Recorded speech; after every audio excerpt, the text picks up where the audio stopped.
안녕하십니까, 캐드신 신동진입니다.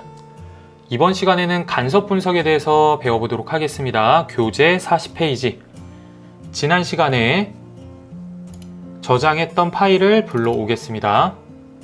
우리가 이렇게 모델링한 형상이 실제 현장에서 제품을 제작을 했을 때 발생하는 부품 간섭이라든지 제작상 문제가 있는지 없는지를 사전에 간섭 분석 기능을 통해서 파악할 수가 있습니다.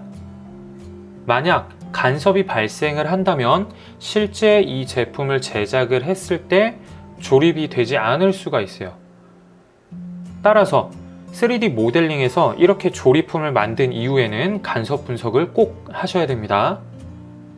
그러면 간섭 분석, 검사 도구 모음에서 간섭 분석 기능 아이콘 클릭. 이러한 창이 뜨죠. 취소를 누르도록 할게요. 간섭 분석을 할 때에는 이렇게 작업 화면에서 드래그를 해서 전체 부품을 선택을 하겠습니다. 그 다음 간섭 분석을 할게요. 간섭 분석 클릭. 이렇게 전체 부품을 선택을 하고 간섭 분석을 누르게 되면 모든 부품을 분석을 하게 되는데, 처음부터 간섭 분석을 클릭을 하고 세트 1, 세트 2가 나오죠. 이럴 경우에는 부품 선택하고 또 다른 부품을 각각 일일이 선택을 해야 되는 번거로움이 있습니다. 그래서 간섭 분석을 할 때에는 이렇게 전체 다 선택을 하고 간섭 분석을 클릭을 해주시면 돼요. 그러면 간섭 유형 체크를 다 하도록 할게요. 위쪽에 추가 정보를 보시면 지금 어떤 부품과 어떤 부품에 간섭이 발생을 했는지 나오게 됩니다. 어느 곳에 간섭이 발생을 했는지, 그리고 돋보기 모양을 누르게 되면 그 해당 부분을 확대를 해서 볼 수가 있어요. 경첩핀이라는 부품과 너트에 간섭이 발생을 한 것을 볼 수가 있고, 그 다음 두 번째 경첩핀과 그리고 하늘색 부품에 간섭이 발생을 한 것을 볼 수가 있습니다. 교재 41페이지. 왼쪽 그림은 볼트와 너트의 실제 형상입니다. 볼트는 이렇게 뾰족뾰족하게 생겼죠. 너트도 마찬가지로 이렇게 뾰족뾰족하게 생겼어요. 튀어나온 부분을 산이라고 하고, 이렇게 들어간 부분을 나사의 골이라고 합니다.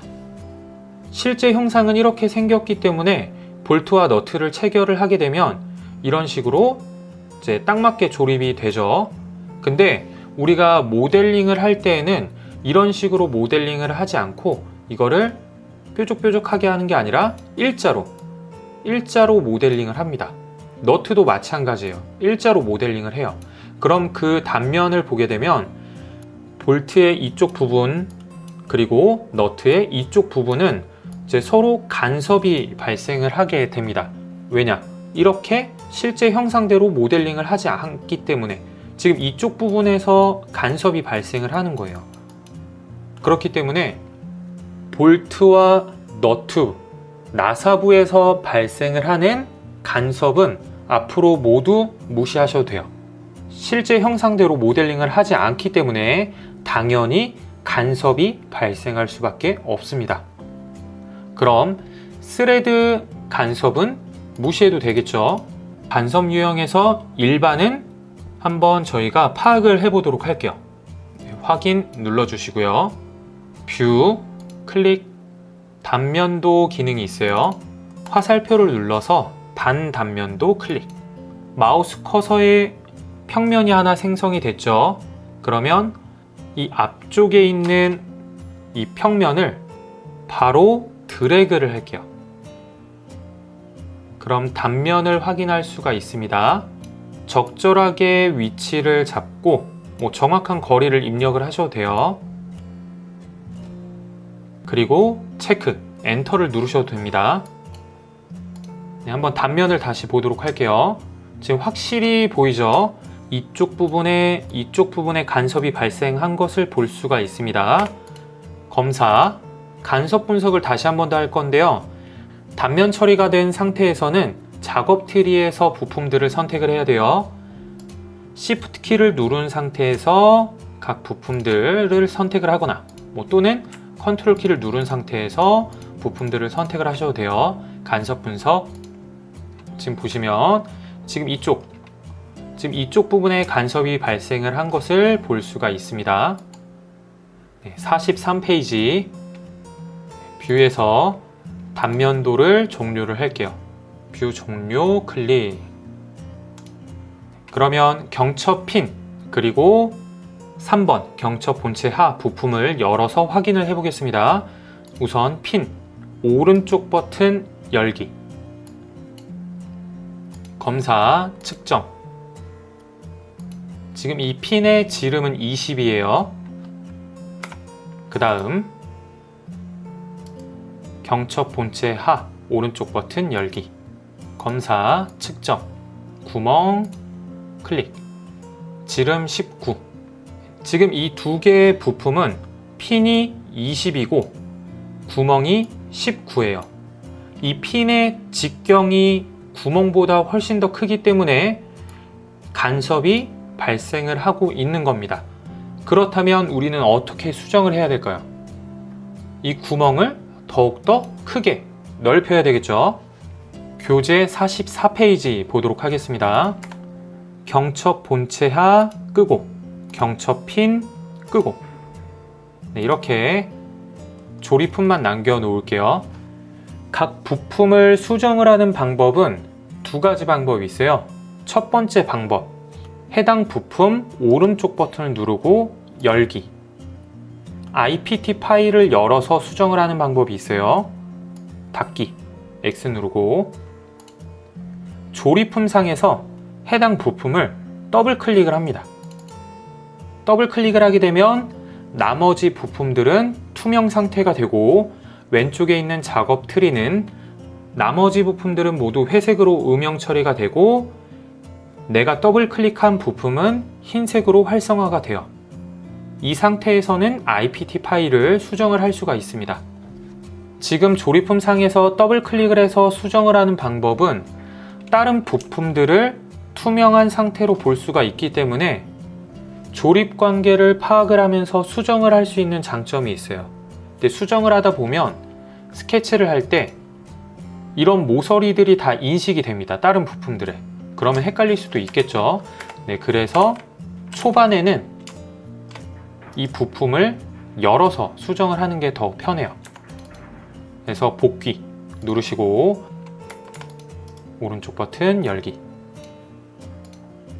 옆쪽에 있는 면 선택하고 스케치를 하겠습니다. 스케치, 형상투영으로 원 모서리선 중심점을 얻어오고 구멍의 크기를 더욱더 넓힐 거예요. 지름을 20으로, 돌출, 차집합 전체 구멍을 더욱더 넓혀 주도록 하겠습니다. 확인. 수정이 됐죠? 저장, 닫기.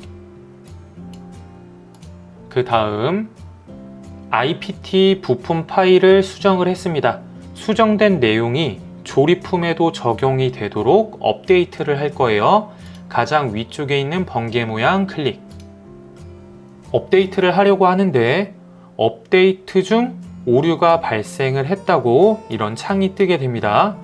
그럼 우선 승인을 하고 무시를 하도록 할게요. 어느 부분에서 오류가 발생을 했는지 저희가 파악을 해보도록 하겠습니다. 왼쪽에 있는 작업 트리를 보도록 할게요.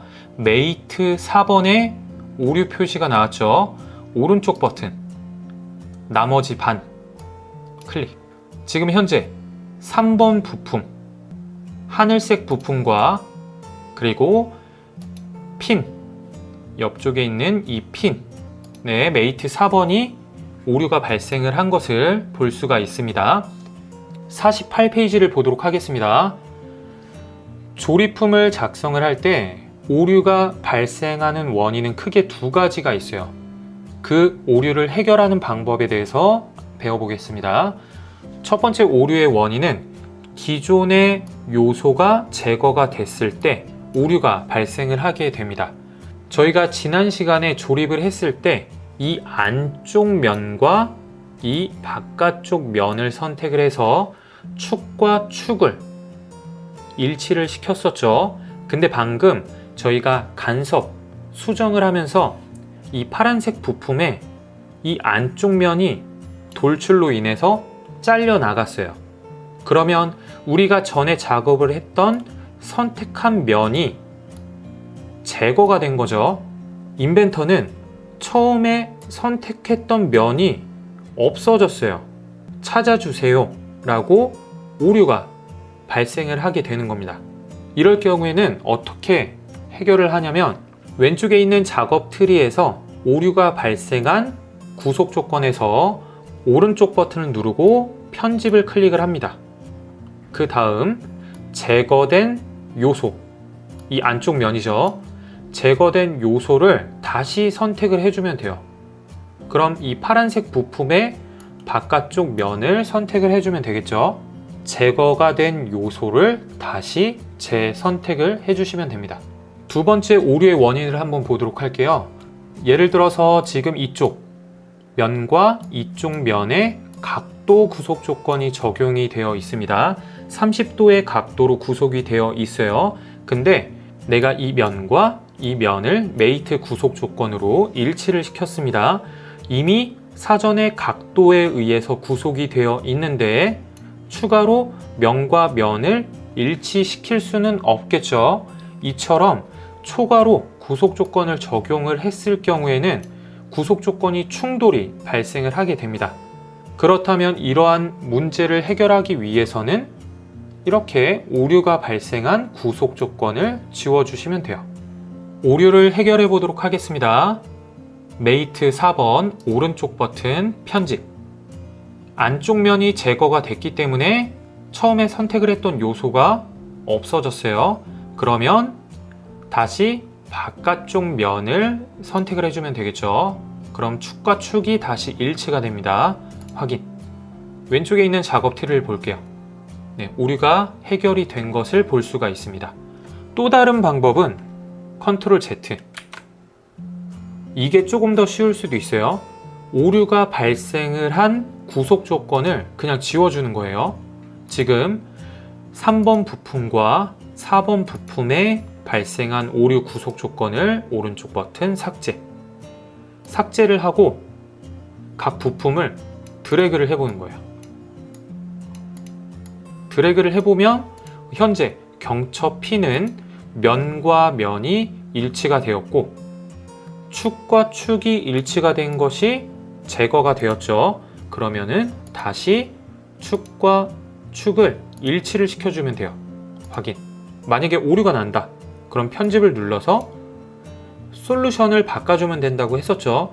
축과 축을 일치를 시킬 때 항상 이렇게 문제가 많이 발생을 해요. 무조건 솔루션만 바꿔주면 됩니다. 이렇게 확인. 이게 가장 쉬울 수도 있어요.